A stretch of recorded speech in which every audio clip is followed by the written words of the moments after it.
Good morning, members of the board, folks in the audience, folks listening on Charm TV. The April 17, 2025 proceedings of the Board of Liquor License Commissioners for Baltimore City will now begin. Please take this opportunity to turn off or mute all of your electronic devices. Don't be that person whose phone goes off in the middle of the hearing. The board is now in session. Just one preliminary note, if you are here for a particular case, which you probably are, if you would just take a moment to make sure that your case is on the docket, it's posted on the front door before you come in. All right, here we go. The 1030 case, Malcolm H. Delaney and Anthony Fitzgerald, So Baltimore LLC, trading as So Baltimore Sports Bar and Grill. 3734 Fleet Street, Class BD7, beer, wine, and liquor license. Please come forward. Good morning. Would counsel identify themselves for the record, please? Good morning, Your Honor. Amy Petkoset from the Community Law Center on behalf of Brewers Hill Neighborhood. Tell me your last name again, please. Petkoset. How do you spell it? P-E-T-K-O-V-S-E-K. Oh, Pet Bosek. Okay. For the licensee, no, you can ask me. Good morning. And before we proceed, I just want to indicate to you and to others here, one of our commissioners is not well today. We normally sit with 3 commissioners. Commissioner Reisinger, unfortunately, is under the weather.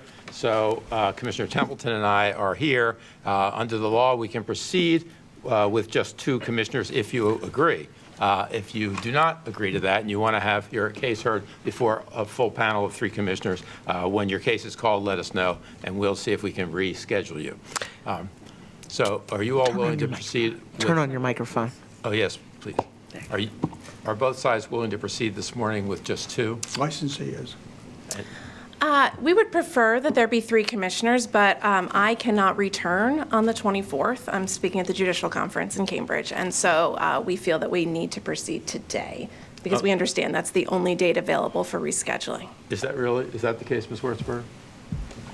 So that would be up to the board. You do have to make a decision before. I just don't want to feel like I'm compelling you to do anything. It feels a little like compelling, but I understand you're in a really tough situation. I'm sorry, there's an illness. There's no way I can be in 2 places at once, and I have committed for a year to speak at the Judicial Conference. Yeah. The only thing I can say to you is if Commissioner Templeton and I agree, it would be 2-1 anyway if the other one disagreed. So it's up to you.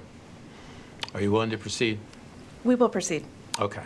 All right. So we're here on a protest of renewal on this BG7 license. I think it's your burden to tell us why you're protesting.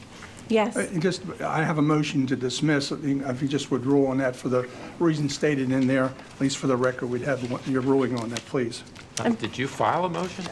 Yeah, it's a whole packet there. Oh, I just got it handed to me. I'm sorry. I didn't see it beforehand. Community Law Center was also not served or given a copy of the motion to dismiss. My client did provide it to me late last night, but I do believe counsel knew we were in the case. You didn't enter your appearance until yesterday when you sent something to me. Well, I mean, I don't want to go back and forth about it. Ms. but Coe has been in this case for weeks from the Community Law Center. Did she have her appearance in the case? It's all I'm asking. She did. This case, this wasn't in the record. I thought she entered it the last time we were here. Weren't we here at the last hearing? That's correct. Because I represent somebody today, may not represent them forever. As old as Well, I am, I I'm may not be faulting you here. No, about okay. service, but I haven't had a chance to read this. So do you want us to read this? I would like. I mean, Okay. one of these days, somebody will think I'm not a voice crying out in the desert.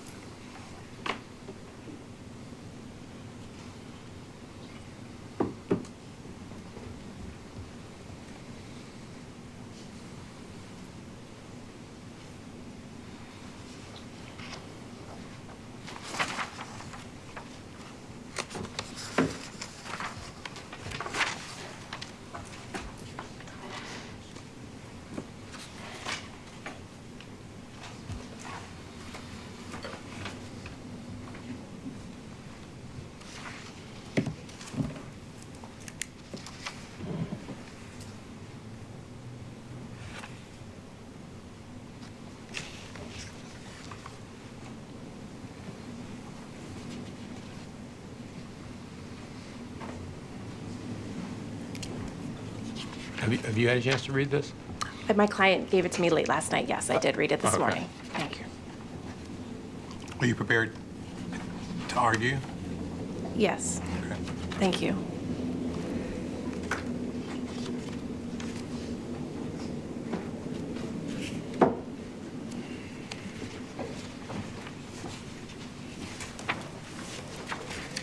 Okay.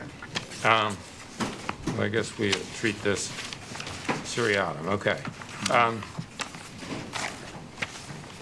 So we have before us, we have to have a specific complaint. I have something from BHN, which indicates primary concerns, which are enumerated in here,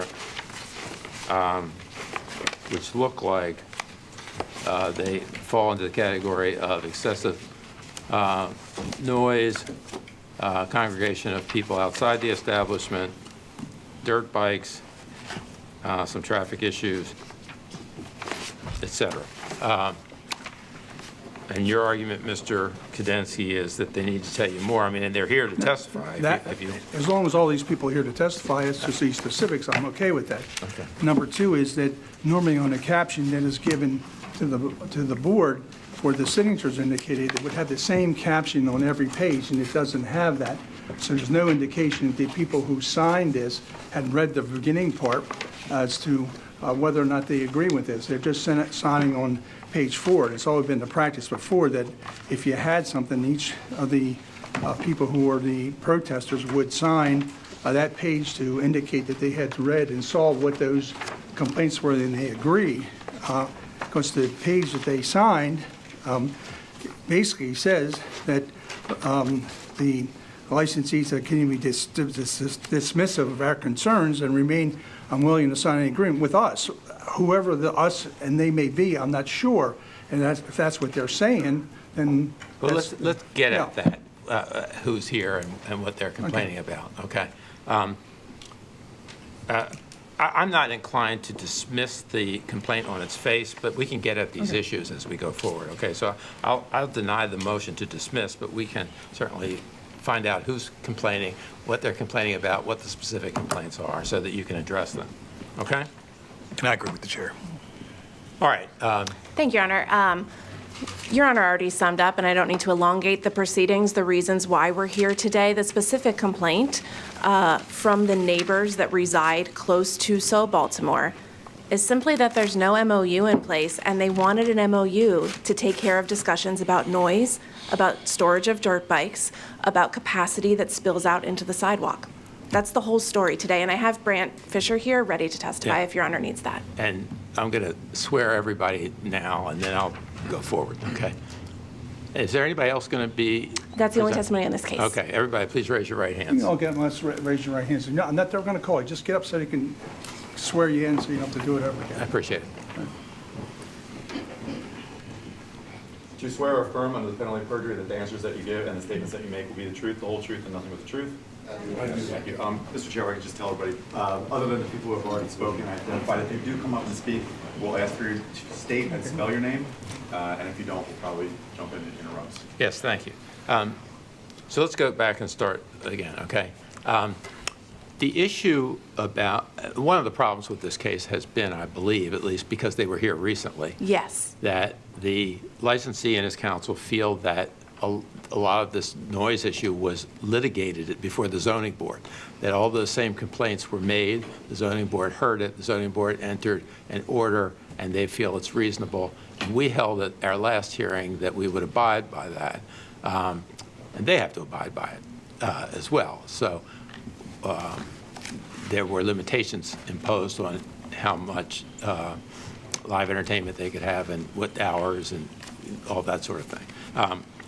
So unless you have, on that issue, something I watched the additional- last hearing, Your Honor, and my understanding was that that hearing was really limited by Your Honor and the rest of the commissioners that to one issue. live entertainment That was only. the only issue. And You're so right. we're here on a protest of renewal. Yeah, I understand that. And so I wanted to get to your other issues. Great. So I'm saying, I thought we sort of put that to rest a bit.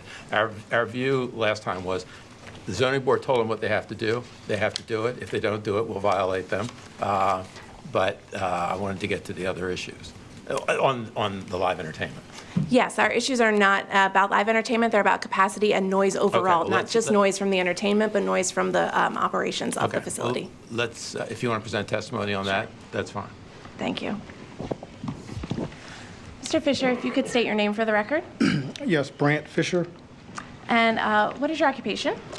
I am in the defense industry, in the supply chain. And what is your role with Brewers Hill Neighbors? I am the president And where do you reside? in the community, About approximately how far away from Baltimore do you reside? 3 blocks. Okay.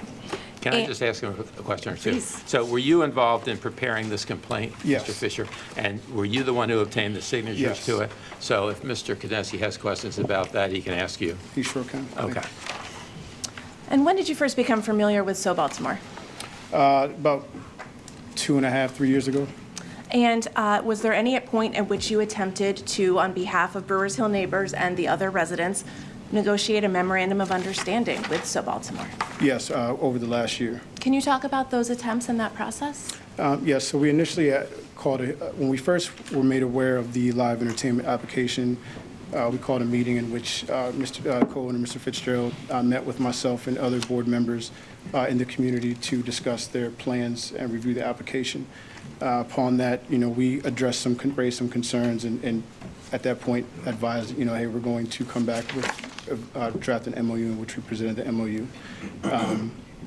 The initial drafted MOU, they had concerns with, so we did not reach an agreement with that MOU. So then we later acquired legal representation in which we had revised the MOU. We had we had another meeting, we had in person with Mr. Delaney and Mr. Fitzgerald, try to talk through some of the concerns and try and work out an agreement then. Still no MOU was entered in. Then we also held a couple months later, we also held prior to the BMZA hearing, we held a virtual session as well, trying to discuss. So all the way up through, I'd say, February of this year, we've had multiple attempts to just try and enter the MOU to address the concerns in regards to overcrowding the dirt bikes and just the overall noise outside. Have you had any conversations since our last hearing? We have not. And what were the terms your proposed terms in those MOUs? So essentially, with the revised MOU, it's standard liquor law language, but then just in the addition is just to reduce the live entertainment during the weekdays from 11 p.m. to 10 p.m., but then also just to add in overcrowd capacity control with the outdoor seating, and that's it. What does that mean? So in regards to if they have seating outside for, let's just say 4 to 5 per table, to just kind of adhere to that policy. Normal bars, restaurants we have in the neighborhood have outdoor seating. You don't have an excess of people crowded, standing around with alcohol on the corner, on the streets, things of that nature. Everyone is seated, and that's the only thing we're asking for, is just to have that type of control when they have the outdoor seating in the warmer months. Thank you. Do you have Brewers Hill Neighbors have MOUs with other restaurants in the very close vicinity? We do. That also have, actually going for the live entertainment, we've issued letters of support as well as an MOU with them as well. For example, the Naughty Pine. Yes. Okay. Can you talk about the dirt bike issue for a minute and how it disrupts the residents? So I can provide you with video evidence as well, but in summertime, warmer months, the dirt bikes arrive in this area. There's pretty much no other, there's a supermarket, medical building, and Royal Farms in this area, and it's outside of it's residential. So we're not accustomed to that type of activity in the neighborhood. So a particular time during the summertime months, which I can show you video evidence here, the dirt bikes arrive on the scene, and you're actually seen being put into the backyard of the establishment, and the riders then go inside the bar to patronize the business.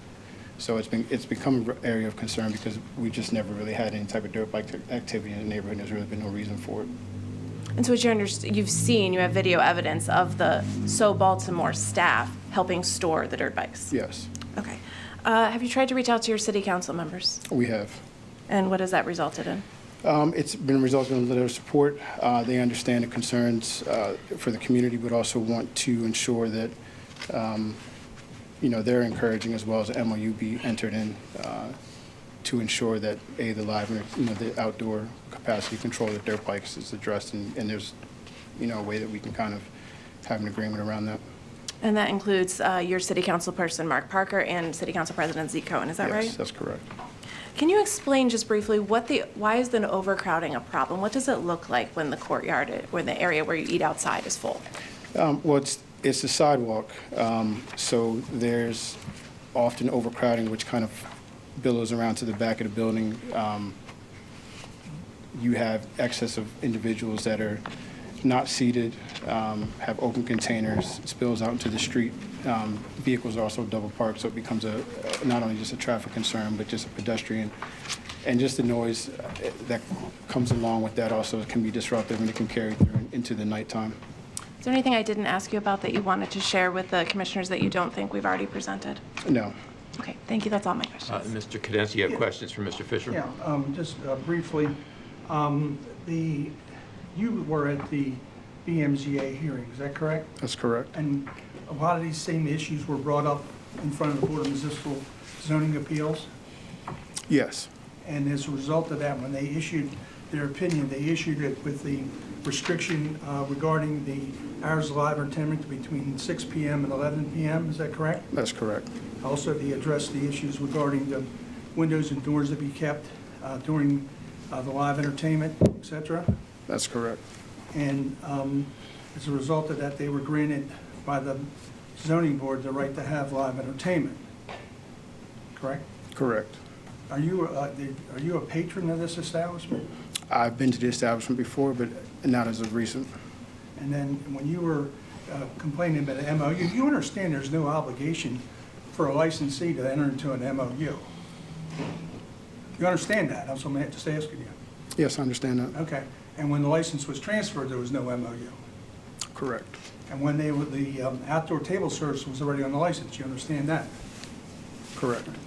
And then you understand that there, in the petitions that we have submitted, there are a lot of other people in the area that live there that are in favor of this particular establishment, correct?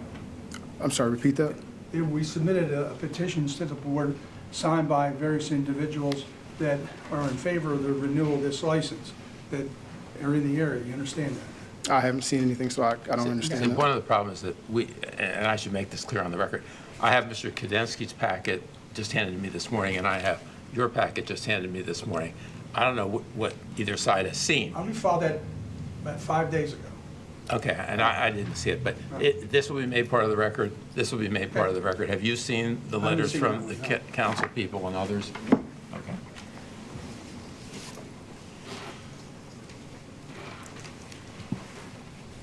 And you mentioned these dirt bikes. Tell me what a dirt bike is. Your Honor, objection? Is that relevant right now? Well, what is your understanding? Yeah, thank you. Can I show you? Sure. I just want to know what it is. Well, you could show. I mean, it's an off-road I think it's- motorcycle. It has rugged tires. You know, it's not your standard motorcycle in terms of that chrome Is it fitting. licensed? No, it's not. So when you see a dirt bike, if it was parked, did you call the police?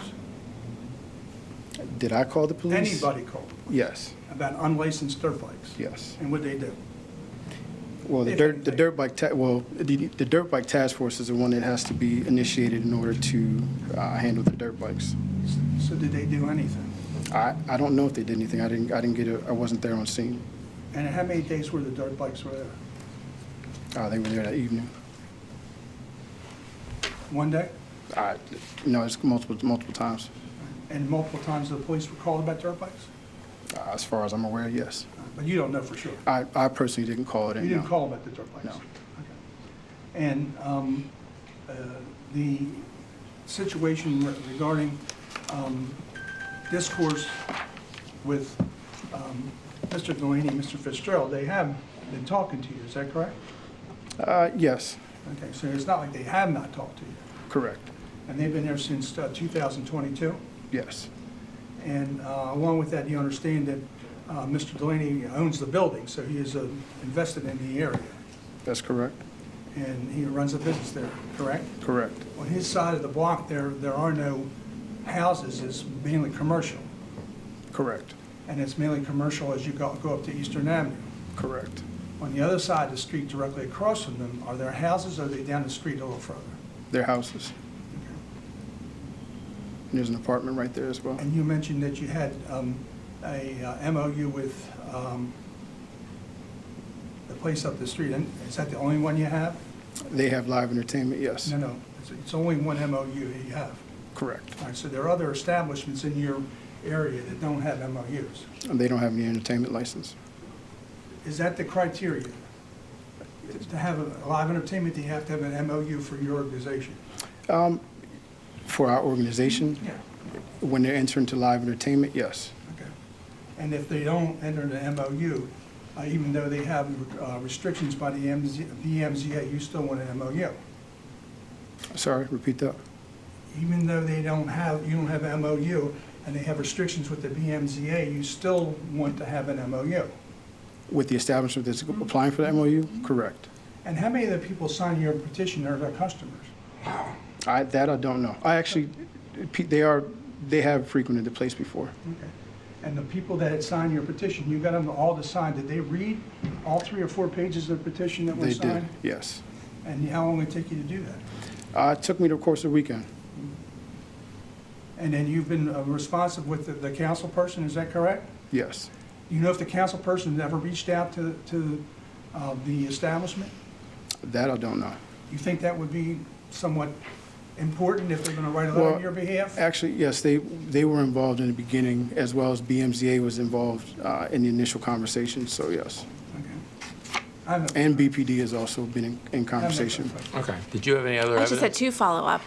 Okay, go ahead. The police were mentioned heavily in the questioning. Is there also a letter from the police Yes, there's that you a have submitted? letter of support from Yeah, there's a letter the from Southeast. Major Della Rocco. Yep. Yes. And the only other thing, Your Honor, are you interested in seeing the dirt bike video? If there's a question over whether my client knows what a dirt bike is, I would ask that we see the video. If the commissioners don't have a question, we can skip that. I'm not worried about it. Okay, great. Then nothing. Did you want to put on evidence? Just a follow-up, do you know if the majors ever met with their head of security? The NCO unit, the Southeast Police Department NCO unit, Sergeant Johnson met with the ownership. How about the head of their security? That I don't know. Did you want to put on evidence? She's apparently finished. Yeah, just very briefly. Okay. You want to give your name and address? Address Malcolm Delaney in 3734 Fleet Street, All right, and you've been a licensee there since when? 2022. And when you were there, you had the outdoor table service, is that correct? Correct. And along with that, you have had the discussions with the community at various times. Yes. And you agreed to the restrictions that were given by the zoning board, correct? Yes. And in addition to that, after the zoning board gave you approval, it took you some time to get a UNO, is that correct? Correct. And you just finally got the UNO for live entertainment yesterday, is that correct? Correct. You had trouble with the portals? Yep. Excuse me, I got 2 here. Excuse me. Thank you. And that has the same restrictions that were given to you by the BMZA, is that correct? Yes. And in addition to that, you have various members of the community have come here in your support, that all these people that are sitting here on this side, is that correct? Yes. And you're a hands-on operator there? Yes. And what's the story with the dirt bikes? I mean, I don't understand what that is. I mean, how do you have control over a dirt bike coming down the street and then coming into your establishment? Honestly, the dirt bike situation happened twice in 3 years. So we addressed that. As you stated, there were police on scene when the dirt bikes were there, and they told them, quote unquote, we're not bothering you guys. So they left it alone. I don't police the community. That's not my job. But they didn't do anything to violate the community, so we didn't have an issue with it. How many further questions? Do you have questions for him? Just a couple. Good morning. Good morning. Would you be willing to end your live entertainment an hour earlier during the weekdays at 10 p.m.? No. And is that the reason why you won't enter into MOU negotiations with my clients? No, the reason I didn't is because you guys try to dictate terms of my business. There was never a middle ground to that. It was always one-sided. Okay, I don't have any further questions. Okay, I have a question. So, Mr. Delaney, how much seating do you have outside? I think we Sorry, if you're going to speak, you have to come up. 5 tables. We're on the record and Okay. on television. It's so- like 5 tables, 5 or 6 And tables. how many people does it seat? It could be 4 or 5 people per table. So about 25 people or something like that Yeah. at any given time? Yeah. We can have more, but that's just what we do. Okay. And your testimony, Mr. Fisher, is that there's more than that out there during the good weather? Yes. And how many people do you think? I can submit, I'll show you evidence, but I'd say upwards of 40 to 50 people. Okay. And on a regular basis? These are only when they have events, or parties, and that's particularly when things kind of get exacerbated a little bit and it's overcrowding. It's in the warmer months when they have, special events, or if they have, it's mainly on the weekends. And that's the basis of our concerns, is just when they have these special events, it's just in regards to, maintaining outdoor capacity control. Because any regular night, weeknight, it's fine. So when was the last time you saw 40, excuse me? When was the last time you saw 40 or 50 people out there? It was back in the warmer months. So like the winter, obviously winter time, there's no outdoor seating. So it's basically, once we get to spring, winter. So anything I'm referenced to is going to be 2024 at this point. To the fall of 2024. Late. So you haven't had these issues at all? This is August. August was probably the last time we had, I think it was like an event that they had. Like 8 months ago or so? Yeah. Okay. When you say these events, are they like private party things or? No, so the issues that they presented were the anniversary. I do an annual weekend for charity where I do a free camp, bowling event for kids. And my friends support us. Like, we get support. And we did have a bigger crowd, but we have our security, who is a U.S. Marshal. We've never been contacted by the neighborhood when there was an excessive crowd to have any type of communication in between us to warn us or warn them about what's going on. That's what I was going to ask you. So if he knows he's got an event coming and he contacts you so that you can let your people know the dates, does that solve that problem? No. So what's the problem then? Your Honor, I don't understand that would solve that problem if people should leave their homes for the weekend, if it's going to be loud and in the streets all night. Well, if there's a notification. That wasn't necessarily the testimony that I gleaned, that it was loud in the streets all night. And it was during the day. It was what they're speaking of is brunch. It was 12 to 5. So that situation was during the day. Was it a daytime event? It starts in the day and it goes into the evening. Okay. So what I'm trying to get at is, I think on a regular basis, he should be held to the tabling that he has out there. If he has a special event where there may be more people there, I don't know how you can really say that there can't be anybody else out there. I was trying to figure out a way that you were aware of it, so it wasn't coming as a surprise to you, and that your neighborhood people could make some accommodation. But I don't know the answer to that. And we will be open to doing that. It just, I guess the communication part has been so far apart because of the numerous calls and complaints about nothing happening, that the conversation between us just stopped. And if they would have just called us and said, we have an issue with something, they've never had a problem getting in contact with us, and we've never fought against communication with the community. Anthony was, a year before I opened, he was going to community meetings before we even opened. We could have opened the day I bought the business, and we didn't.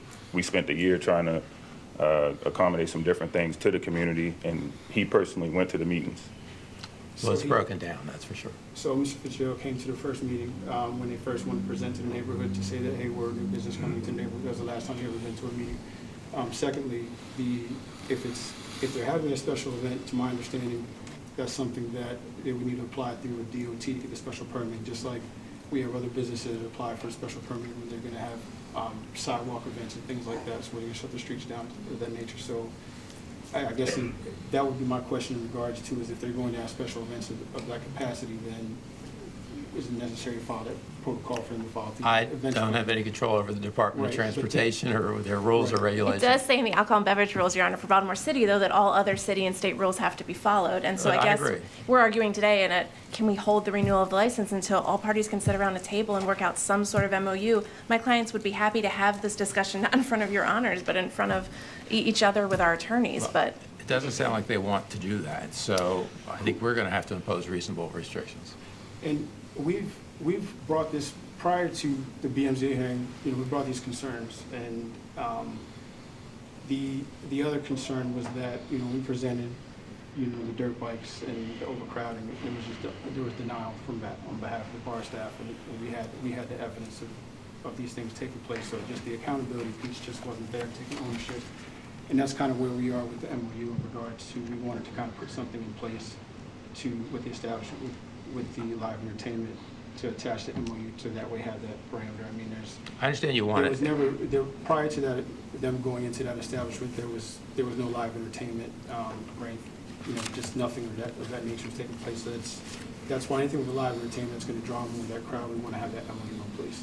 I understand that. So let me be clear. I understand you want it. We favor them greatly. Mr. Kadensky says his client's not interested, and he indicates correctly that they're not obligated to enter into one with you. So in the absence of one, it's up to us to impose whatever restrictions there are. So what I'm prepared to do today is to renew this license based on the restrictions that I'm going to state on the record. It's up to the other commissioner whether he agrees with me or not. But from what I'm hearing, I'd be satisfied, Mr. Delaney. You have to abide by the restrictions on live entertainment that were imposed by the zoning board. If you don't, it would be a violation on your liquor license as well, and we'll bring you back in, and we will fine, suspend, or revoke your license. With respect to this dirt bike issue, I don't know if it's ever going to happen again, but I'm going to impose the restriction that you can't invite those kinds of people in because they're illegal. You can't harbor them. There was some suggestion in the papers that you were, you know, allowing them to park on your facilities and bringing them in as customers. I don't want you doing that.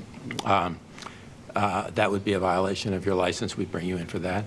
And with respect to your outdoor seating, on a regular basis, you're limited to the seating that you have there for patrons. If you're having a special event, I'm going to require you to let Mr. Fisher or whoever is in charge of his organization know a week in advance or something like that so that they can be aware of it.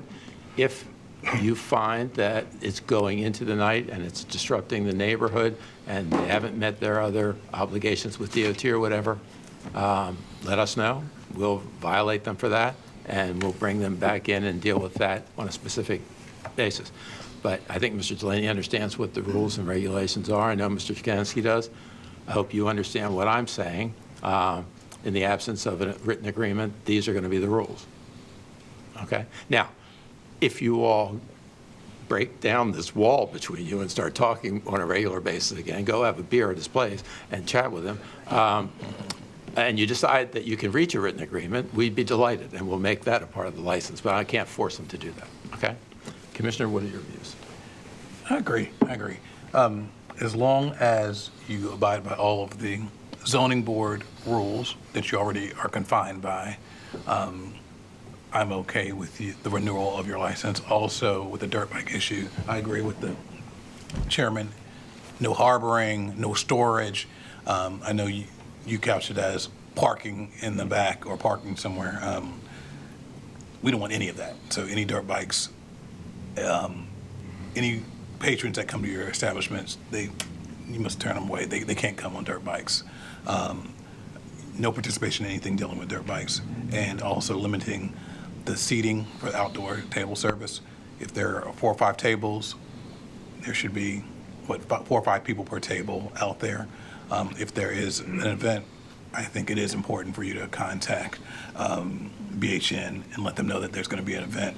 Obviously, if there's going to be an overflow onto the street or so, you need to get the appropriate permit so you can do those things. But at this time, I do approve the renewal. Okay. Can I make Everyone one understand?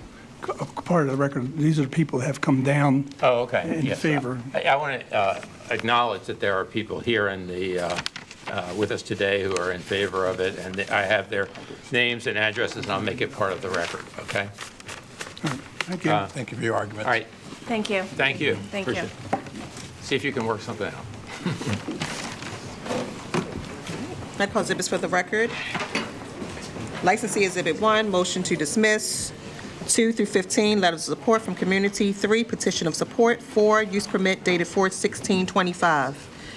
Community exhibits, 1, letter from Councilman Cohen dated 4/11/25. 2, letter from Councilman Parker in opposition dated 4/14/25. 3, letter of opposition from community. 4, letter in opposition from Baltimore Police Department Major Della Roca dated 4/9/25. 5, petition in opposition. 6, letter from Brewers Hill Neighborhood Association in opposition dated 4/15/25.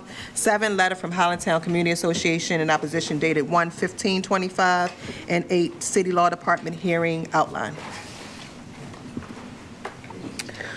Okay. Yes. The 11 o'clock case, Darren Maslin, Thames Street Venture LLC, trading as The Undefeated, 1704 Thames Street, Class BD7, beer, wine, and liquor license. Please come forward. Although they may.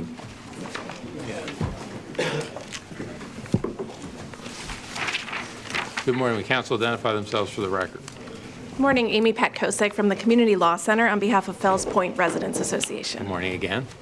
Good morning, Your Honor. Rachel Meck on behalf of Thames Street Ventures LLC, trading as The Undefeated. Good morning. And counsel, you want to identify yourself? I am Anastasia Nardangeli, also here on behalf of the licensee. Okay. Darren Mislin, the licensee. Yeah, we'll swear. Now, I want to be clear. So again, I don't know if you were all here, but we are missing a commissioner this morning who's not well. We're sitting with 2, and I can't require you to go forward. If you would like to have it heard at a later date with all 3 commissioners, we can do that. So you have to let us know. We have no objection to proceeding. No objection to going with 2? We are willing to proceed. Thank you. Okay. This case may bleed into the other case. I don't know. But let's start with this one, okay? Arguably it does, and if you don't mind, we're going to just pass out our exhibits that Okay. have been. Thank you. Was this given distributed. ahead of time? Yes, it was, sir. Some of them were, yeah. You said some of them, or? Yes, this contains the complete set of exhibits. Some of the exhibits were submitted in advance and we added additional exhibits. Your Honor, if- Mr. Chair, Yeah, I'm gonna- State and spell your name. Apologies, Caitlin Clarkson on behalf of the Atlas Restaurants. It's CLARKSON. So Your for Honor. the, So I have exhibits also. Do we need to pass these out? No, just the binder, ma'am. okay, Your would Honor, those there- fact witnesses be sworn, they be sworn? Did you have another? I don't have a copy if there's new exhibits. I've reviewed everything that's in the file, but if there's new things, I wasn't given a copy. Okay, and I haven't had a chance to review them if they're new. Neither have we, so. Okay. We'll deal with that Great. in a minute. But if there are any fact witnesses, can they come forward and be sworn, please?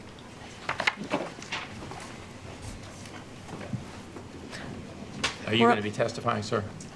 Potentially, so we'll swear him. Are we Raise your swearing right in hand. 1710 witnesses now, too, or just 1704? Let's just start with 1704. Yes, Your Honor. Would you raise your right hand, please? Do you swear or affirm under the penalty of perjury that the answers that you give and statements that you make will be the truth, the whole truth, and nothing but the truth?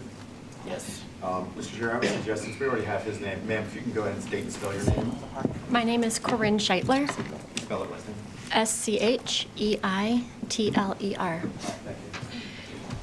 Okay, counsel, you want to get started? We have your protest of renewal document, which goes through a series of what you allege, your clients allege are MOU violations. I'm counting 1, 2, 3, 4, 5, 6, 7 of those. We have 4 main concerns today that All we right. believe are reasons to not renew the liquor license. All right, well, why don't you tell us what those are, and then we'll cut to the chase. Great. We have concerns about capacity in the courtyard of 1704, that it goes over the 80 people at times that are allowed out there. That there's a violation of the noise in that the band that may be playing in 1710 is amplified through speakers into 1704's courtyard in hours that the parties agreed it would not be. That there are patrons entering with alcohol in their hands from the Waterfront Hotel 1710 into the doorway that goes into the courtyard back and forth, which we agreed would only be a fire exit and for staff. And that there's a violation of Alcohol and Beverages Article 12-1706 regarding food receipts. Okay, shall we take them one at a time? Do you have somebody that want to testify about those? I do. Thank you. Hi. Ms. Scheitler, if you could state your name for the record. Hi, I'm Corinne Scheitler. Can I ask you to speak up and into the microphone, because we're being recorded? Try to move it towards her. I knew she was Hi, soft-spoken. I'm Corinne Scheitler. Good morning. Good morning. Ms. Scheitler, are you a member of Fells Point Residents Association? I am. And where do you live? I live at 1717 Lancaster Street, which is right behind the properties we're discussing. And were you a part of discussions when 1704 and what was formerly known as 1706 became the undefeated last year? Yes, I was. And you were familiar with the negotiations of a memorandum of understanding between the owner and operator and Fells Point Residents Association? Yes. And have you had concerns in the year since then? Yes. And can you explain what those are? Once the business began operating, we are aware of music because we can hear it in our property. We are aware that it's outside the hours of the stated MOU terms. I'm going to stop you on that one. How do you know it's outside the hours? Can you tell the commissioners what does that mean factually? Because the limited use of speakers is between the hours of 5 p.m. and 8 p.m. 7 days a week. During seasons, the courtyard is open for customers. And when do you hear the music? We have heard it in the evening after 8 o'clock. And you're not hearing, we're not talking about vibrations of bands playing inside 1710. We're talking about music specifically coming from 1704. We're talking about music that's being broadcast on the speakers into 1704's outdoor space. Okay. And what are the people like in the space outside? Numbers of people? We observed people standing room only. We observed people using the door that leads from the courtyard to 1704. I'm sorry, to 1710. Lots of people. During the negotiations, it was said by licensee, there will be butts in seats and a Hemingway-style servers restaurant in that courtyard. Is that what you see? No, I've never seen any attempt to serve people. It's self-service from walking up to the bar and the food truck. And in terms of food, is there any food that you see being prepared inside the structure of a restaurant on 1704's property? No, I have not seen that. Okay. I don't have any other questions. Councilor, any questions for the witness? I do, Your Honor. I also have somewhat of a preliminary motion, so I don't know if now would be the time to make that before Go I ahead. cross-examine. So I'd like to open with that. Before I get started on this, I do want to draw the attention that this hearing and the next hearing, which I will be representing the licensee at, both licensees are associated with Atlas Restaurant Group. Atlas is one of the largest employers in Baltimore with over 1,700 employees and 20 different businesses in the city. This is the only residents association that we have had any issues with. You heard from opposing counsel that all of their arguments today are based on perceived violations of the MOU. The preliminary motion that I'd like to make is that this is not the proper forum for them to bring these complaints about the MOU. The FPRA's only complaints arise from the MOU, which is more restrictive than the Alcoholic Beverage Code. Not only are these complaints completely unfounded, but under the MOU, the FPRA was required to bring these complaints to the board. Instead of working with the board and the undefeated towards a resolution of the complaints, they sat on these complaints until they could protest them at this licensing hearing. This shows the FPRA's true motives, which is unfortunate because the undefeated is led by a managing principal who has worked in the neighborhood for over 25 years and has made every effort to make himself accessible to the public and work with the residents. Simply put, this is not the proper forum for the FPRA to raise these arguments under the terms of the MOU and not under the Alcoholic Beverages Code. 12-1406 states that if a community association and an applicant for issuance of a renewal of a Class B BD7, which is what we have licensed, or D alcoholic beverages license have entered into a memorandum of understanding that expressly acknowledges the authority of the board under this article, the board may make an issuance or renewal of the license conditional on the substantial compliance of the applicant with the memorandum of understanding. You have a copy of the memorandum of I have it in front of understanding in our binder. The agreement does not expressly acknowledge the authority of the board to contemplate or adjudicate these complaints. Well, let me ask you, because it says here, the parties to this agreement hereby authorize, designate, and request that the Board of Liquor License Commissioners enforce and hold the parties to be bound by this agreement. It's to be incorporated and attached to the license and maintained in the public file, and any breach of the agreement may be submitted to the board as necessary.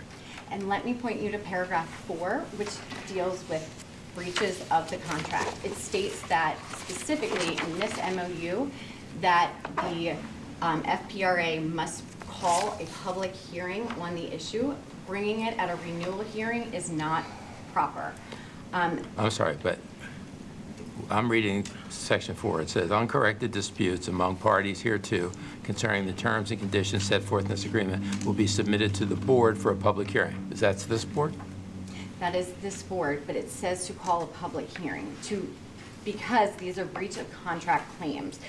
In the MOU itself, paragraph 4 that you're looking at now, we interpret as precluding the board from hearing the FPRA's breach of contract claims.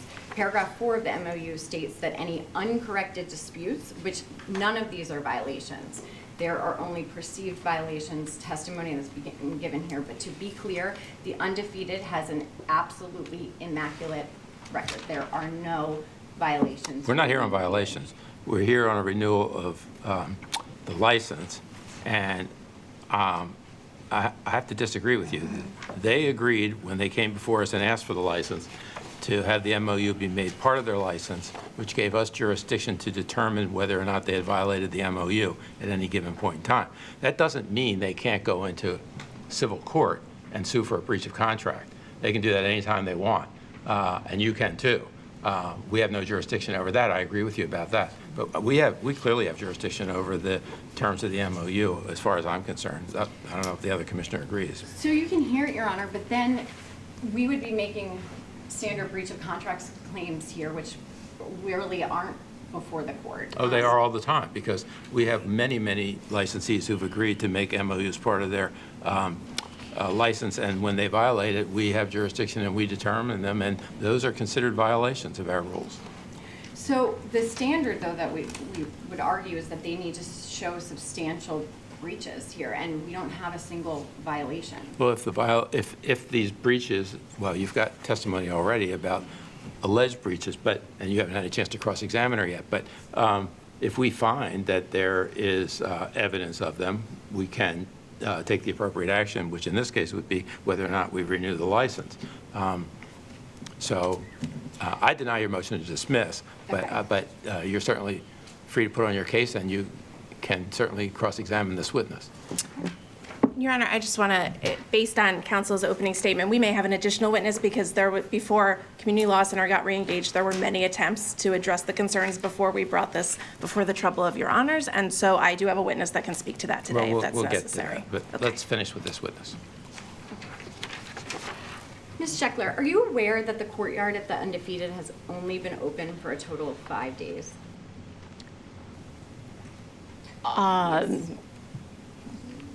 It's been open since you got a license, right? You haven't used it. So the license was issued in January, and due to weather, it has had the patio open for 5 days. In the 5 days, in your complaint to the board, you stated that you believe the Undefeated is already deviating from its business model. How in 5 days of operation could you conclude that? I live right behind it. I've seen it in action. So let me put some of the photos before you that you submitted to the board. I would represent these were part of the initial packet. I'm going to start with tab 10 on in our binder. You submitted this picture to the board? Correct. And you were trying to show that there are patrons using the door, your third complaint? Mm-hmm, yes. Okay. You're aware that that is an employees-only door? That's what we agreed on, yes. Okay. And do you see our employee right here using that door? I'm moving on to tab 11. These, again, were submitted by the complainant. Do you see our employee there? I do. Okay. I also see the woman now gone and this man with his hand on the inside of the door.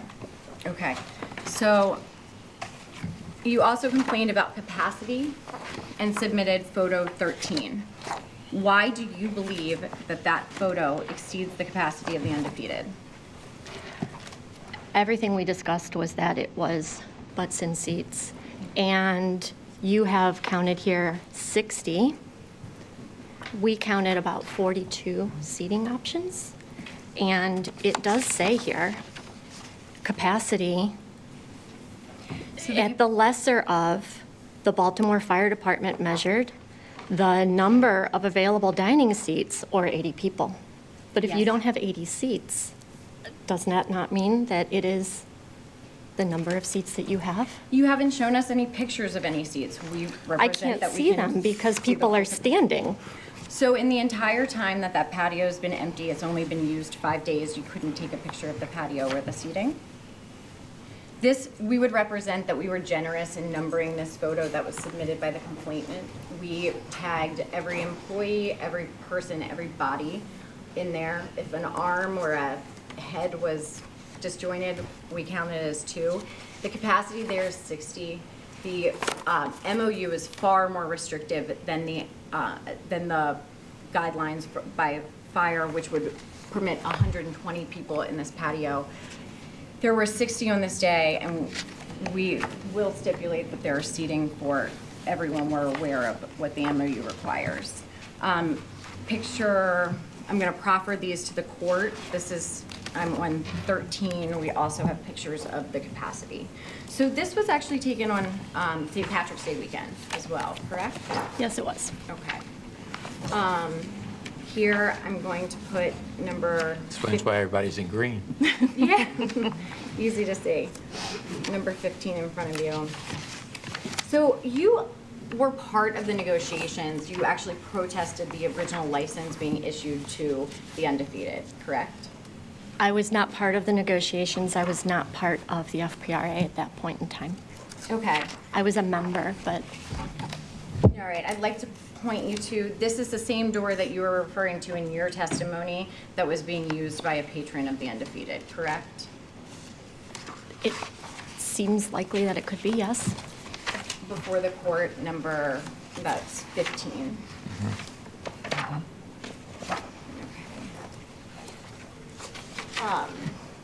Did you ever observe a security guard on site measuring capacity at the front door? No. Did you take any other photos than the ones that you have presented the court on March 15th? Nothing relevant, no. Have you ever contacted any member of the Undefeated or Atlas Restaurant Group to express your concerns with 1704? It's not really that kind of relationship. Okay. Do you know Mr. Muslin at all? I do. Okay. Has he ever made himself available to hear your complaints regarding 1704 or 1710? I would assume that he would be. Yes, he's, You have made complaints nearly every weekend since the Undefeated has been opened? not about the Undefeated. Okay, but against Atlas Restaurant Group? or the two Objection, we're trying to properties? separate. If we're talking about 1710, that's in the next hearing. We can hold it for them. And have you ever taken a decibel reading, actually strike that. How do you know that the noise is coming from 1704? Because I can stand in front of the courtyard and hear it from the speakers. Okay. And it's an outdoor courtyard, correct? Yes. Do you expect it to be silent? No, but I don't expect to hear it in my backyard. I can hear it in my backyard, I can walk around the front, and it's easy to see that it's the same music. Your backyard actually backs up to the property line of the Undefeated, correct? I am 1 yard over. Okay. well, There's, yes. It backs up to the Undefeated, which then borders the waterfront, which is the next hearing, correct? I'm on the other side of the waterfront. Okay. But there is no buffer between the restaurant or the tavern and your backyards? It's an open courtyard. And when all of the complaints that you have brought against and defeated, none have been substantiated, correct? Objection, we're not alleging specific violations on 1704. We're presenting complaints today that are violations of the MOU, but we're not referring to 311 calls for this hearing. You submitted 311 calls with your protest related to 1704. So I'd like to ask, in relation to those calls, have any of them ever been responded to with a violation? I'll let her, you can I answer have not that. made any of those 311 calls regarding 1704. All right, no more questions for this witness. Okay. Did you have other I witnesses? do have one other witness. I think. 2 seconds, Your Honor.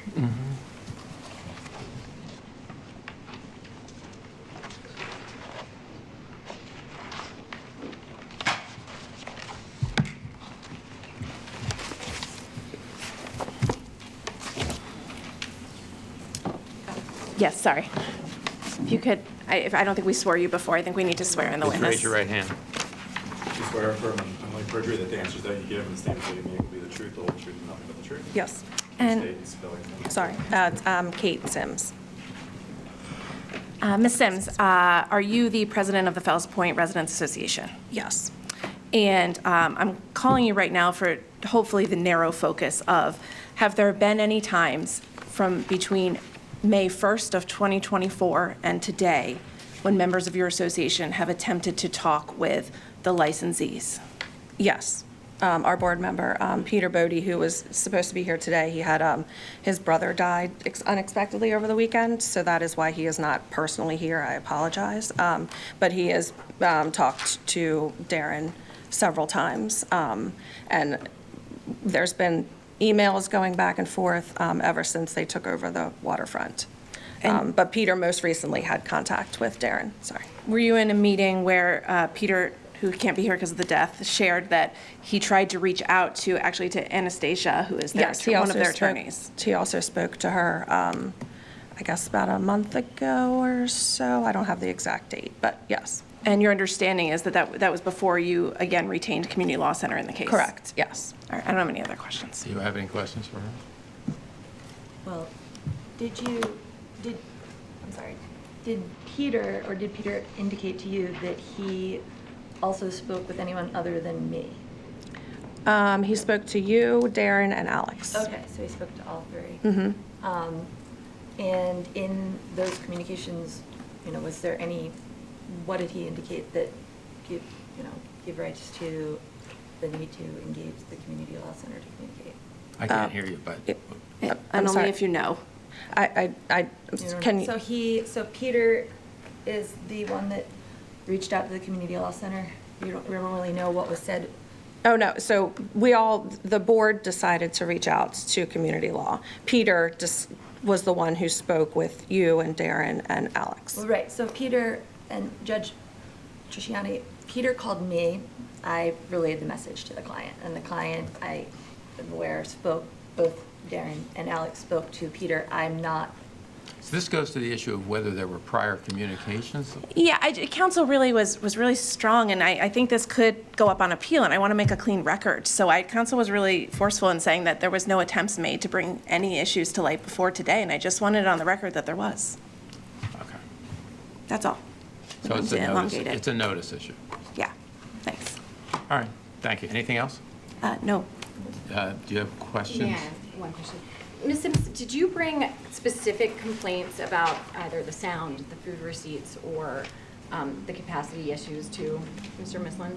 I wasn't part of those conversations, so I'm not sure exactly what they talked about. I know it was sound related. And this was also, I think, before the courtyard had finally, as you said, the bar service has only been open 5 days, you say. The food truck and people in and out of the courtyard have been open many times more than that. But I think, the bar service, and that's. So just to clarify, you are talking about pre-MOU discussions pertaining to the courtyard? No. Okay, then are you talking about a specific complaint related to any of the 4 issues before the board today? The food receipts, the described sound issues, the capacity issue, and The violation of the noise hours. the noise hours.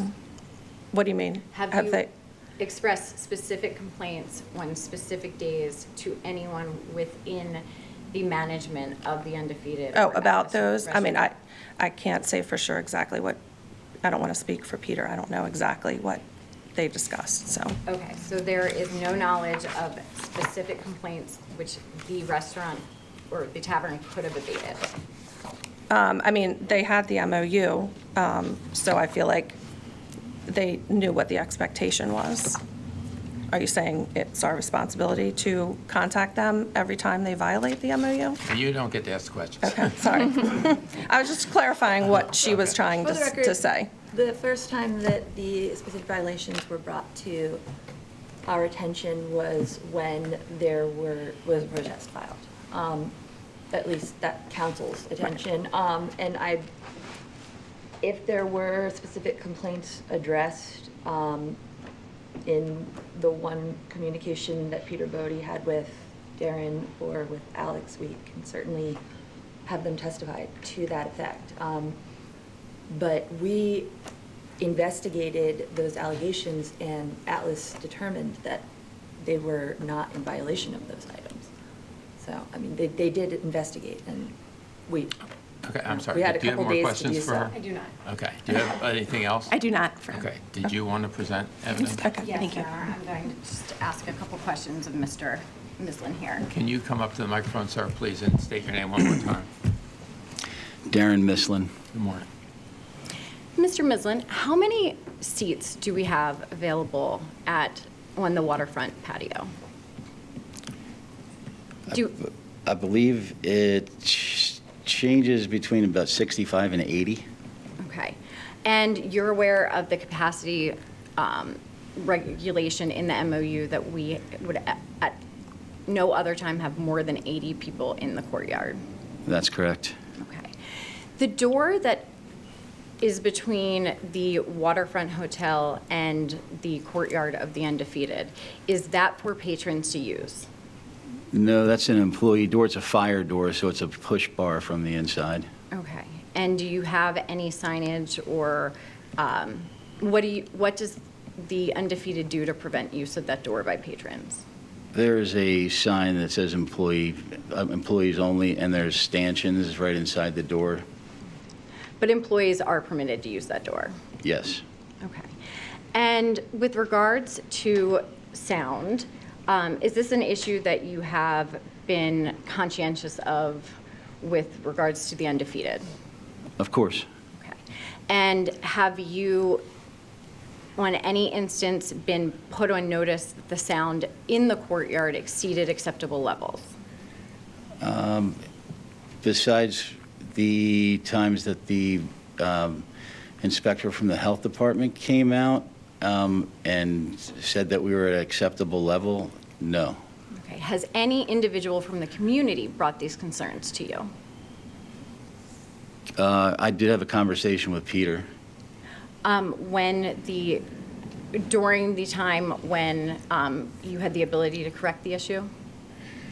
Well, the conversation that I had with Peter wasn't necessarily, well, it wasn't that we were in violation. He was just wanting to keep an open dialogue with the community, and I agreed that we should keep an open dialogue. But I take decibel readings, and I explained that to him. And the result of the conversation was, let's just keep the lines of communication open. Okay. He wasn't saying that we were violating. This is where these cases sort of bleed into one another, because I believe that the sole complaint against the waterfront is noise, right? Sound vibrations, not necessarily just But voices, Your Honor. the same things, and these are related establishments. So if you don't mind, can we call that case and talk about them together so we can get the facts Always straight? for expediency, Your Honor. Yeah. So let's call that I do case. have a different witness, though, for that case. Yeah, but Just have one more question that would pertain only to. Go ahead. 1704. Can you tell me what you have done to control capacity at 1704?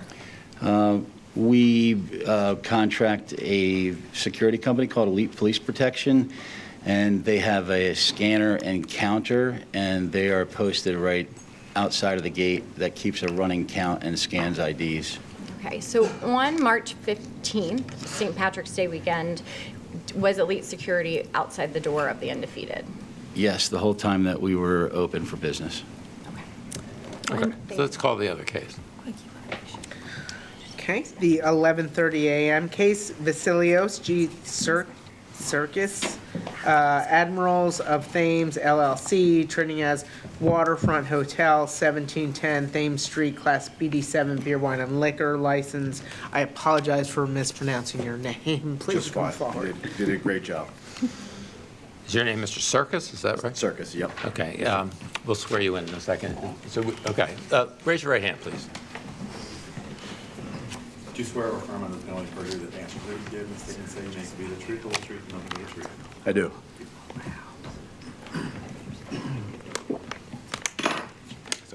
Your Honor, We'll can I come back to- cross-examine Mr. Mislin, or are we going to go back to that at another time? You can, yes. Do you mind coming back? Let's get that done. Sure, I just don't want to get too far away. Sure. Just a couple questions. Good morning, Mr. Mislin. Good morning. Are you aware of the speakers that exist in the courtyard of 1704? Of their existence? Yes. Yes. And do you play music over the speakers? For the 5 days that we were open, we did play music between 5 and 8 p.m. So you're not aware of any music that were to play after 8 p.m.? I am aware that it did not. And what's your internal control process for that? We have a separate control for the patio. It gets muted at 8 o'clock.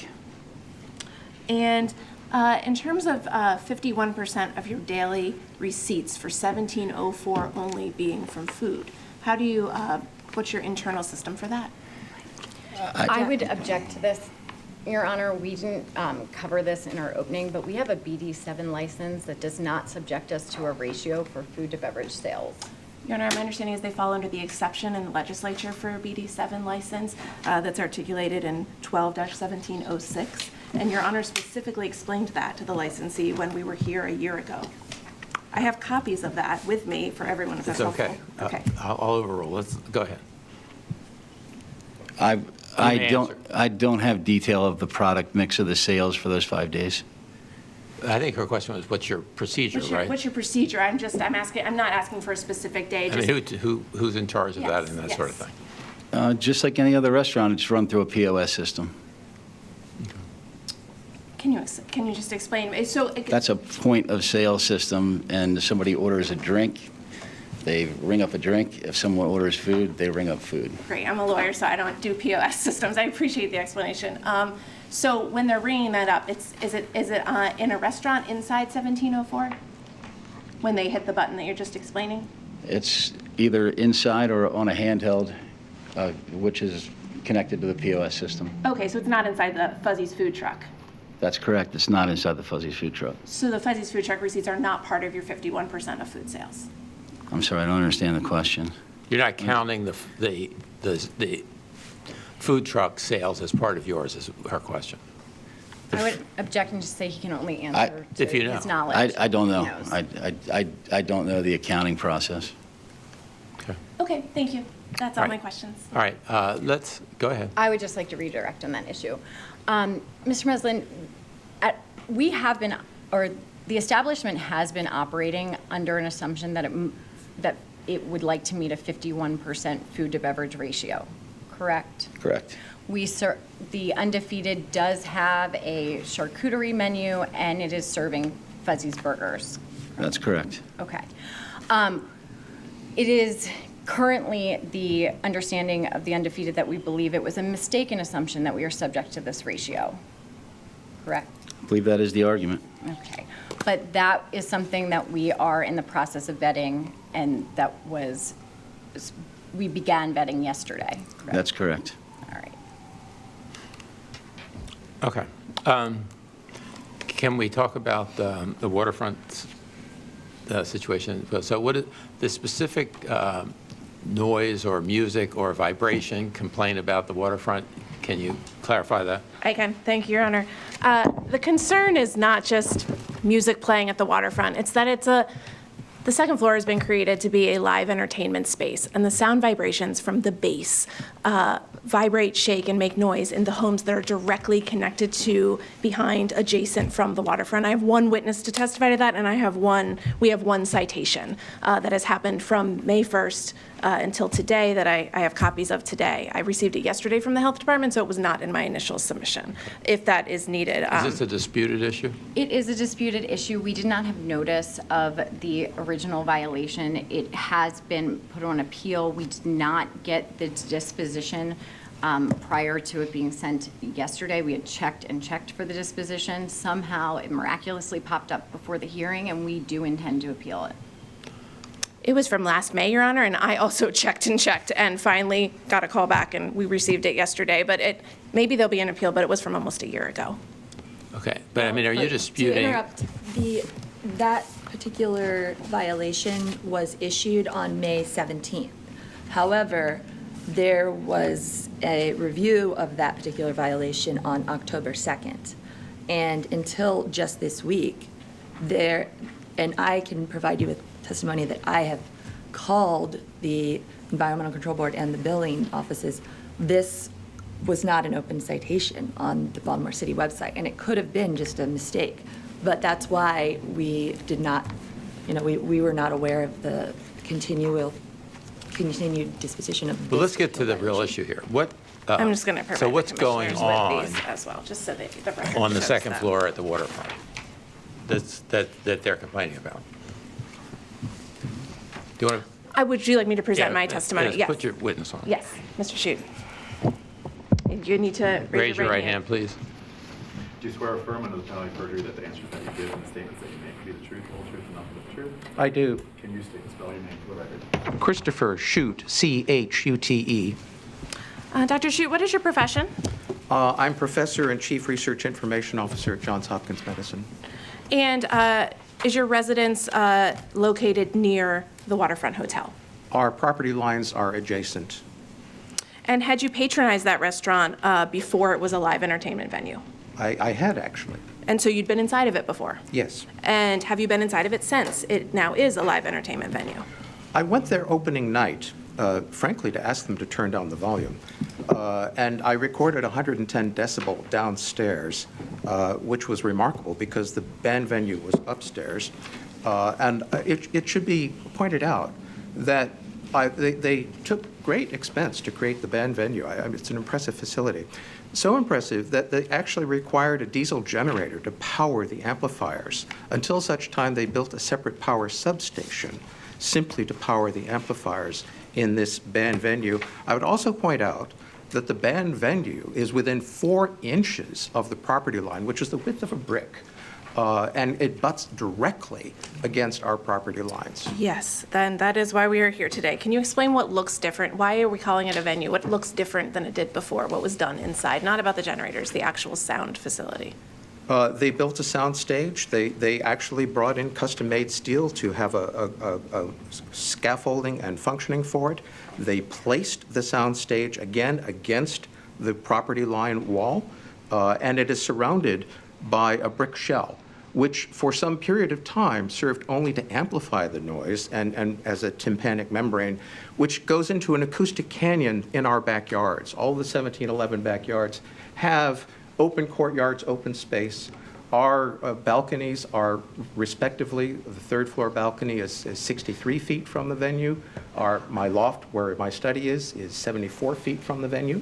And it is in those locations through new Pella windows that we had installed to abate the sound at night and when I'm trying to work, Thursdays, Fridays, Saturdays, and Sundays, I can't concentrate because through closed windows, 74 feet away from the venue, I'm hearing deep bass and drums that are profoundly disruptive. Are you aware if there's a memorandum of understanding between Fells Point residents and the operators of 1710? I'm not aware of such an MOU. I would certainly welcome one. And if you were to welcome one, what would you want to be in such an MOU? It would be desirable to have a mechanism to validate the volume of sound and to mitigate the concerns of sound and noise. This comes down to destroying the quality of life and functioning for a period of years now for all the properties that abut that, and all the residences that are adjacent to that facility. And if the parties were to agree through an MOU or through this board to have the health department come in at intervals, monthly, bi-monthly, and measure the vibrations, would you provide a key to the back alley by your residents so that would be possible? We would cheerfully invite them into our homes, into our bedroom, where the sound is very loud and disruptive. Okay, I don't think I have any other questions, not trying to make this longer. I may have follow-up based on council's questions. Go ahead. Your Honor, I'd like to open on the issue because we perceive this hearing very differently, if that's okay, before I cross-examine Mr. Shute. So the FPRA submission to the commission on April 15th highlights how they have taken MOUs, which are intended to promote neighborly conduct, and turn them into a weapon, quite frankly. Specifically, the FPRA, the one community group that the Atlas Restaurant Group seems to have issues with, has stated on the record and in writing that it is maintaining this protest not because it is warranted, but because the licensee has not shown a willingness to engage in an MOU. First, that's just not true. The licensee has worked with the neighbors and the FPRA since it acquired Waterfront Hotel to resolve complaints raised and spent hundreds of thousands of dollars to fully address their concerns. But the way the FPRA is using this request for an MOU and this protest here, we perceive as an abusive process and a misuse of resources. When the FPRA... Excuse me, is this argument now, or you have a question for the... This is my opening and how we perceive the hearing. Okay. We believe that this is a backdoor to getting an MOU with the waterfront, and in our exhibits, you will see a communication from council that they would not proceed with this hearing if we would accept an MOU. But that we happens feel all the that time. we feel that Waterfront is being specifically targeted here. They have not asked for MOUs of any of the other residents on Thames Street. The 1700 block of Thames Street has been there, and it's 3 Atlas restaurants that have been targeted for these hearings, these protests. Their licenses have been protested, and they're requesting strict MOUs only for our properties. As we discussed previously, or I spoke of, the MOU for 1704 is one of the most restrictive MOUs. All right, okay, look, they entered into it, that's history. And they don't, you don't have one for the waterfront, and that's fine. Let's just proceed. Well, and Judge Mitriciani, we want to point out too that the basis of this complaint brought by the, with regard to 1710 appears to be noise. Disruption of That's my understanding. ability to partake in daily life activities because of noise. It should be noted, and we can provide testimony to such that the health inspector has come out twice in the past year. Well, it's been a little more than a year now because there was an April 19th. And I would object to the April 19 one just because I think in protest of renewals, we're considering May 1st until today. Oh, well, I just want to point out that the board is allowed to consider previously, prior to last year, just getting a understanding of the operation of the restaurant. And I'm only pointing this out because there were, in the history of Atlas owning and operating the Waterfront Hotel, there have been 2 noise inspector, as far as we are aware, there have been 2 inspections by the health department. One of them was on April 19th, one was on May 17th. April 19th, we have documentation showing that, in fact, the health inspector communicated with, I believe, Mr. Mislin, and indicated that there was not only no violation on behalf of Waterfront, it was emanating from 2 other venues, Cat's Eye and Riptide. Then on May 17th, the inspector not only provided the Waterfront with that violation, violations were also issued to Cat's Eye and Riptide, Chopting too. So there were, I mean, these two noise violations, they encompass multiple establishments, and we have attempted to, we have attempted to make the corrections in place. We will also show that Darren, Mr. Mislin, has purchased his own sound recording device, and he has consistently on weekends over the past year taken measurements of the decibel levels. I would also point out that opposing counsel's argument that this period should run from May 19th to May 18th would preclude the very violation that they brought before the court. That May we 1st, May stated 1st, was- which is before this. Okay, So- which we've stated is being appealed. All right. Do you have any cross-examination I for do Dr. have Shu? cross-examination for Mr. Shute. Mr. Shute, you described in your protest that the sound issues are an, I quote, acoustic canyon between the waterfront. Canyon. Canyon, between the waterfront and the perimeter homes. Did you coin that term? Yes, Are you a sound engineer? certainly not. Okay, have you ever had testing performed by a sound engineer in your home? I've tested with decibel meters that I've facilitated, and I was there when the health department was on the one that is disallowed or not disallowed, I'm not sure, the April one. I would point out that there was noise from the waterfront that night, no question about it. The fact that there was also noise from Cat's Eye, which got the tag, doesn't take away from the fact that there was noise from the waterfront, and incidentally has been for every weekend ever since. I would also point out that the health department has asserted that acceptable levels of noise, something that constitutes a violation, is if you can hear the music from 50 feet away. My study is 74 feet away. Through closed doors and closed windows, we can more than hear the music. It is disruptive. You have not used a decibel on the night in I don't that need you to are use a decibel describing. to understand that I can hear the music. Okay. I should not be able to hear the music at that distance, according to the health department. Do you have an expectation that the 1700 block of Thames Street, one of the most lively blocks in Baltimore City, would be quiet on a Saturday I have night an or a Friday night? expectation that I live in a seaside 18th century community that is a treasure on the East Coast of America. It is not an entertainment zone. It is a mix of commercial and residential communities that, until the arrival of Waterfront, had lived together very well in harmony and cooperation. Sir, respectfully, the waterfront has been in that establishment since 1771. You purchased your home in 2016, correct? That's correct. Okay. And we had no concerns with the level of noise prior to Waterfront taking it over and building, incidentally, that soundstage at great expense and with enormous power consumption. Well, let's talk about the soundstage. You are aware that the licensee engaged a sound engineer, correct? I was informed of that. Okay. And the stage that you're describing is in the interior of Of a the brick water- shell. Okay. And are you aware that the sound engineer instructed that the sound should move towards the front of the building, away from your home? It doesn't matter because I can still hear it in my study 74 feet away. Mr. Shute, have you? Wait a minute, you can't double up on it. Okay. And so your protest, for example, states clearly that the waterfront has 4-inch thick brick walls. It's a historic treasure. It may have additional acoustic dampening. I'm not aware of that. It's irrelevant. I can hear it in my study 74 feet away.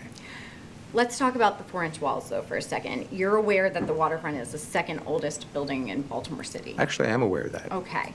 And do you think that it is important to preserve its structural integrity? Well, it was fairly dramatically restructured with new steel beams and girding and reconstruction in the course of constructing the soundstage. So adherence to historical precedent didn't appear to be high on their list. And what basis do you have, or what expertise do you have in that area to make that? None whatsoever. Okay. So your protest states, and I'm going to quote, sleep-deprived residents have made repeated 311 service calls, complaints about noise from the waterfront, and often lodged online with desperate comments and pleas for help. I would say that is quite the understatement. Are you aware that of the 40 complaints made in the past license year, you made 12 complaints? I couldn't count them, but that sounds approximately right. I would also point out, in that context, I had opportunity to read the resolution of those complaints, which asserted that they went to the front of the waterfront, they went to the front of our properties, and in those venues, they found the levels of noise acceptable. At no time was a measurement made where the complaint is occurring, which is in our bedroom and in my study, or on our balconies, respectively 63 and 74 feet away from the venue, where they would have heard noise. And the fact that in subsequent reports and complaints, I've pointed this out, that they're measuring in the wrong place, appears to have been discarded. All of our complaints were unsubstantiated, which quite frankly, I find disingenuous. So, but that complaint is really a criticism of this, of the responding party, the service request. We are here in the city of Baltimore trying to resolve the best for the public and the people. Okay. But the licensee who I'm here defending today, have you invited them to come into your house and do these readings? We are operating under a letter of spoliation and threatened litigation that has not been withdrawn. We have been bullied, chastened, threatened with litigation because we're pointing out these problems. I wouldn't go back to the complaints that you've made. And I would add that we've been explicitly counseled not to speak with the colleagues because of this pending litigation. Well, respectfully, I don't think you should tell me what your counsel has advised you of, but you Well, it's do have a relevant. contract with the licensees, so we're not here on, I'm sorry, a contract? the FRPA that you are here, FPRA that you are here testifying for today has an MOU with the, with Not for 1704 1710. Correct, but with 1704, and you are a complaint in that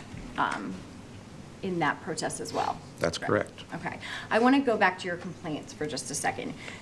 You're aware that you made 12 complaints, and you're also aware that every complaint was unfounded. Which I consider disingenuous. And are you aware that your wife, Ms. Nevin, made 19 of the 40 complaints? I am. Okay. And Ms. Scheckler made 9 of the complaints? Well, her property is actually closer to the actual stage. I've been in their home. It's even louder there.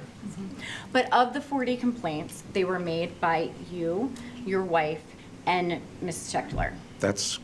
I accept that statement. I don't know factually. So really, it's 2 households that are being affected by this acoustic canyon. Actually, it's all the households. Okay. The people that live next to us are an anesthesiologist and an ocular surgeon with a young child. They've made it very clear they don't want to become involved, but they concur that this is a serious problem. Okay, but they have not lodged any complaints to... Because they don't want to become involved. So that's not before us today. Let's talk about the FPRA for a second and your involvement with it. You and your wife, Ms. Nevin, and the Schecklers all opposed the transfer and consolidation of the license for 1704 Thames Street. Along with the rest of FPRA, yes. Okay. So, and did you participate in the creation of the MOU for that property? No, we had no role in the MOU discussion. Okay. We were not permitted to have a role in that discussion. With respect to, I'm going to turn over to my co-counsel. So I'm trying to get clarity as to where you believe the inspector should be making measurements. From inside your home, is that correct? Or somewhere on Lancaster? Somewhere in that acoustic canyon I coined, that would be beyond the 50-foot distance, so that there could be a determination of whether there is a violation of the health department requirement that you, quote, cannot hear the music at that distance. It cannot be done in front of our property. It cannot be done in front of waterfront. Right. I get that. Are you aware that the inspector did take readings from Lancaster Street on April 19th? We've had that conversation, and I was there. And I pointed out that even though they pinned the tail on Riptide or whatever they pinned it on, not waterfront, That does not take away from the fact that Waterfront was making noise that night, and, oh, by the way, have been for the past many years on Thursdays, Fridays, Saturdays, and most Sundays. I get that, but Waterfront is permitted to make noise as long as it's not above the, And the Decibel level. above threshold, I believe, at a distance of 50 feet, and I'm talking 74 feet, is that you, quote, can't hear it. I've heard this directly from the health department technician. have you ever called 311 prior to the Waterfront Hotel building out that venue? For I had noise no violation? reason to. You never called against Chop Tank, for example? For I noise never called violations? against Chop Tank. I don't live near Chop Tank. Okay, so, and the sound emanating from Riptide and/or Cat's Eye That's not our has never backyard. bothered you Well, I to wouldn't hear say that? it's never bothered, but the immediate concern is our immediate backyard, of which we are in co-proximity. Okay. Mr. Shute, I want to just point you to your actual protest exhibit, and point out that you exchanged emails with Mr. Mislin when the sound stage was being reconfigured within the waterfront. I trust you on that. I don't recall. Okay, well, you submitted these emails with your protests. Let me put them before you to Thank you. refresh your memory. Appreciate that. This is when the waterfront was working with the sound engineer. That's correct. I recall those discussions and conversations. Okay, and this would be part of the protest packet before the board. And at the time that the sound engineer was their expertise was being used to redesign the facility, you concurred that that was A desirable goal. okay. And after, when you made complaints, specifically working with Mr. Mislin, the licensee responded to those complaints. Responded to those complaints in what way? They installed additional soundproofing on the roof. I was informed that they did that. It does not take away from the fact that 74 feet away in my loft, I can still hear sound. And to a point that it's disruptive. I wouldn't be here if this wasn't disruptive. You know, I'm a busy guy. I have things to do. And the only reason I'm here is because our community is confronted and assaulted by this noise, constant, loud, deep bass and drums that is profoundly disruptive to sleep and to work. But of the community, it is you, your All right, wife, and the Shecklers We've been down that this have road over and over. lodged the Let's complaints. move on. Well, she keeps asking the question. May I ask one more question? I'm done. Prior to, so you have lived in this neighborhood prior to the acquisition by Atlas and the operation by Atlas of the waterfront. I've been in this neighborhood since 2015. Gotcha.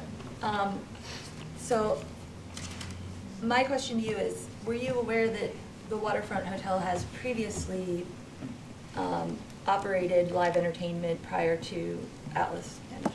Yes, And I'm just going back from my memory, having walked. but down the not street. at a rear stage venue. Right, in a front stage.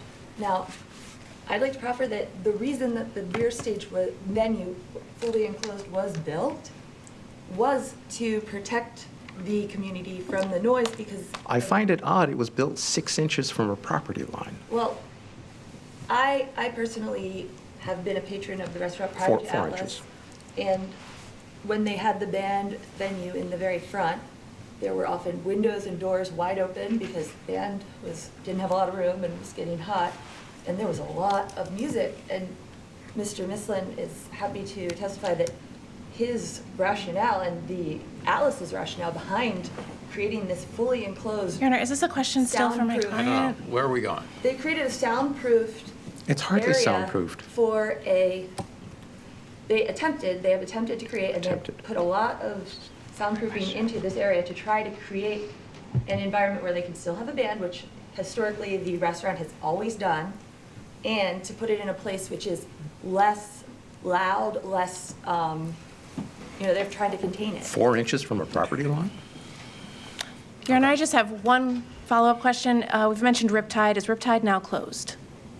Are you aware if they're currently operational?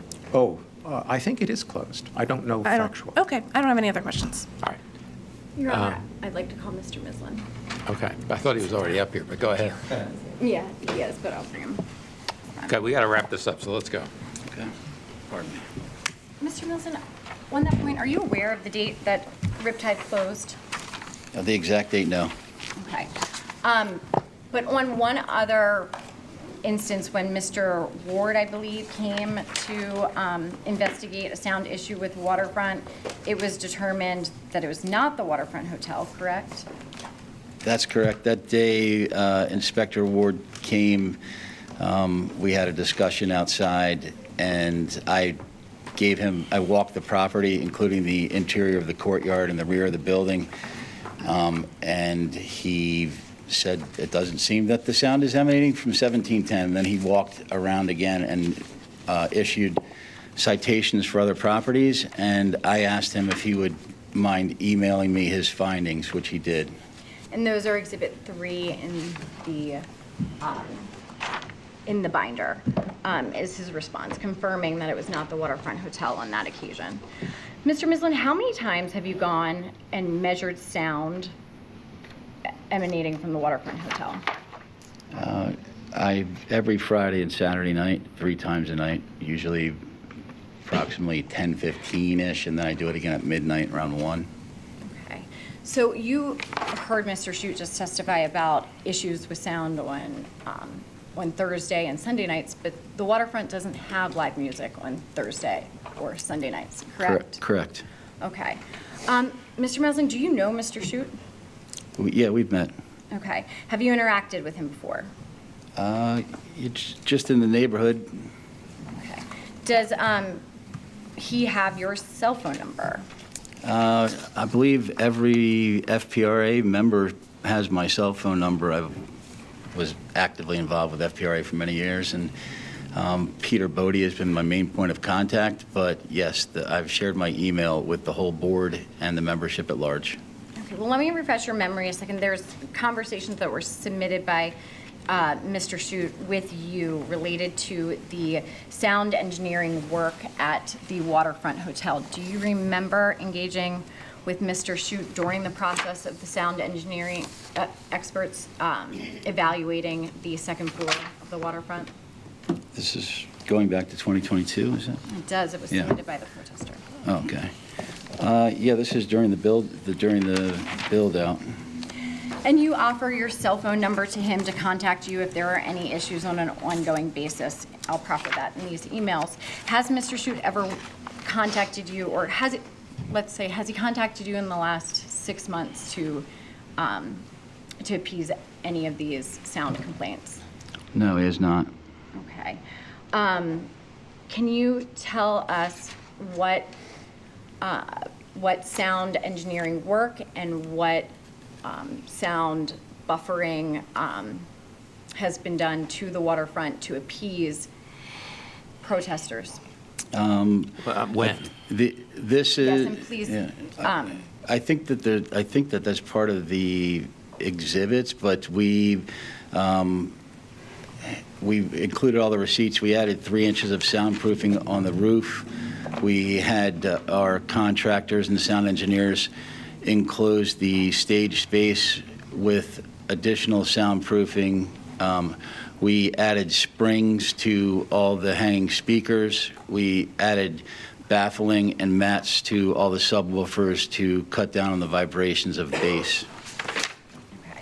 So I would point the commission to exhibits 2, 3, 4, and 5. And that's in the back. It's in the. Because there are 2 sets of numbers. 1710, it's in the Yep. 1710 protest, which Yep. is the second packet. Okay, so Rough Roofers came in and, in response to Mr. Schute's complaint, actually insulated the roof from sound, correct? Correct. We were not in violation, but we were trying to be good neighbors, so we went through significant expense and time to add additional sound mitigation. Okay. Has anyone else contacted you directly on a night in the past year to to alleviate sound concerns, or brought a sound concern to your attention? Only city agencies that were responding. Okay, no one else has contacted you directly to control the music? That's correct. Brooke and Scott Seiler didn't contact you to turn down the music? This is, in this calendar year, when we originally opened, yes, I actually went to Scott Seiler's home. He showed me that it was vibrating. That's when we started spending the money, and obviously Brooke has my number, and she called me, and that was kind of the impetus to spend all this money and time to create the soundproofing, which we did. So is the waterfront still willing to hear from individual patrons and work with them on a nightly basis? 100%, of course. Just 3 follow-ups to that. Mr. Mison, you're aware that the owners of the waterfront have sent a spoliation letter to neighbors asking them to stand down in protest. I'm not an attorney, so I don't really understand what a spoliation letter I is. don't believe that there's a spoliation letter sent on behalf of 1710. Just responding to the questions that are being asked about why people haven't reached out. I wouldn't have brought it up otherwise. Yeah, I'm not aware of a spoliation letter from 1710. The question was to him. So, anything further? No, Your Honor. All right. I think that wraps us up, okay? Well, Your Honor, I just want to point out, too, that if you do look at the Baltimore City Code, there's nothing codified about not being able to hear anything, having full silence within a certain number of feet from the noise. There are decibel levels that are limits that are set, and that's why the devices are used to be calibrated and read those decibel levels. All of us as humans can hear different sounds in different ways. There's people that are going to hear nothing from 75 feet away, and there are people that are going to, which is why the code probably does not have a blanket, have to hear silence from this amount of distance away. So again, I mean, that might be like a rule of thumb for one of the investigators who works for the health department. However, that is very So your argument subjective is you're standard. not technically in violation of a code. There's no violation of the code, and the city has set forth all of these decibel levels to say what is reasonably appropriate and what limits would infringe upon the welfare of the public. Now, there might be very sensitive individuals that feel that that is too much, but they had to decide what was appropriate for the general public. Your Honor, we would just respond and say that we have one citation here where the health department said there was a violation more than 50 feet. We do contend they were in violation of the code. And we don't want to keep coming here on either of these properties. We would like the liquor licenses not renewed until all parties can sit down and figure out these issues, and that we can trust the word, that we don't have promises made and then we come back and none of that is actually happening and the photos show otherwise. That's all my parties are asking. I just would like to point out that this is one of 2 citations issued at the same night the citation was issued to Cat's Eye Pub. There is no issue with the sound levels emanating from the other You keep testifying, Ms. establishments. Darkan. And I would object to all of the testimony by counsel. I would like to proffer in closing that the licensee remains willing to work with the residents in the area, that an MOU is not necessary to appease this. They are willing and able to work directly. They are accessible, and there's no reason that we need to impose. I get it. You don't want to do an restrictions. MOU. I can't make you Because do we'll an be back MOU, here so, again. okay. All right, enough.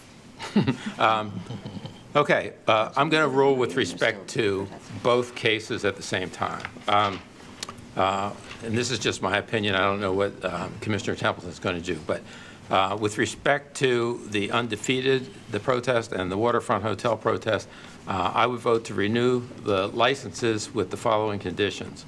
I'm going to ask our inspectors to give them special attention over the next 60 days with respect to these issues.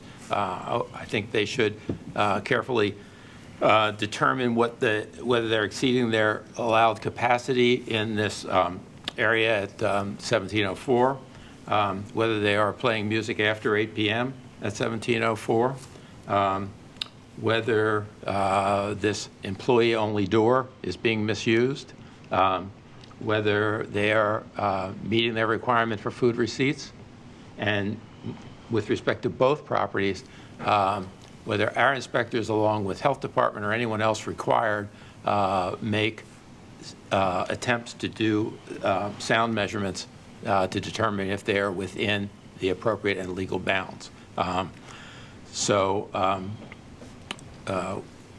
Assuming that they meet all those standards, which they had testified they do anyway, we won't be back. If our inspectors tell us that they're in violation, I disagree with you that I think we have jurisdiction if they're in violation of 1704 of their MOU, and I know we have jurisdiction to deal with the sound issue at the waterfront. So we'll be back, but I don't want to be back, so let's get this done. But that's my ruling. Commissioner Templeton? Your Honor, Hold on, I need to make a ruling before you state anything. But I also will mirror what the Chairman said. I wish you guys could come to an agreement on both of these issues. It seems like you guys are pretty close. And I know sometimes these hearings can tear apart some of the relations. So I would urge you guys to continue your talks. But I do agree that the renewal, I vote for the renewal to be granted, and I do think that we should monitor the situation over the next 60 days. And for the same reasons, I believe that they should focus on the capacity issues. They should focus on the music, making sure that the music ends at 8 p.m. I understand contention on one side is it's only been open, 5 days or so, and the contention on this side is that maybe they've been open more. But with these summer months approaching, please make sure that the music is cut off. And I believe in the MOU it even discussed having an automatic timer on the speaker system just to make sure that doesn't happen. We have that in place.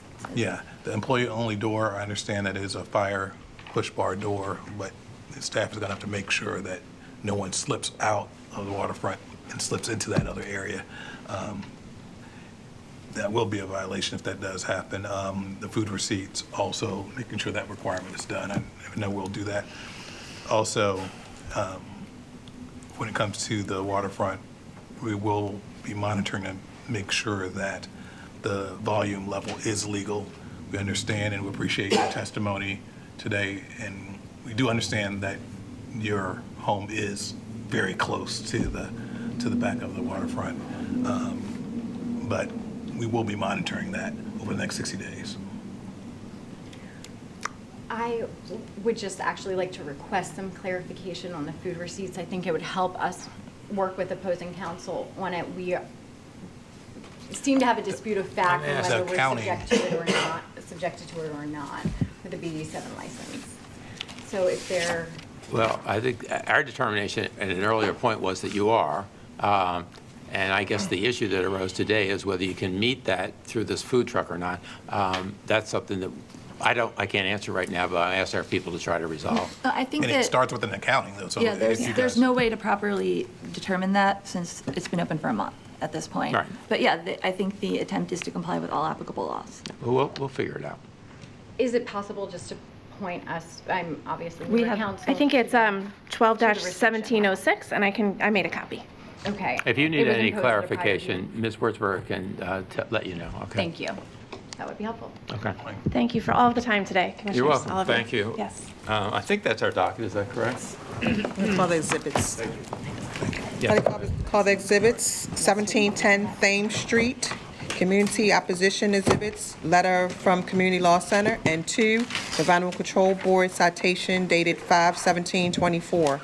Licensee exhibit, hearing packet. I call exhibits for 1704 Thames.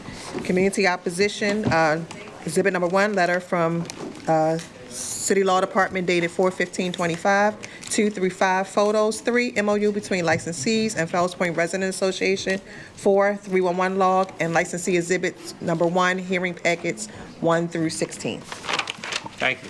There being no further business before this board, the board is in recess until Thursday, April 24th, 2025 at 10:30 a.m. We are adjourned. Thank you. See you next week.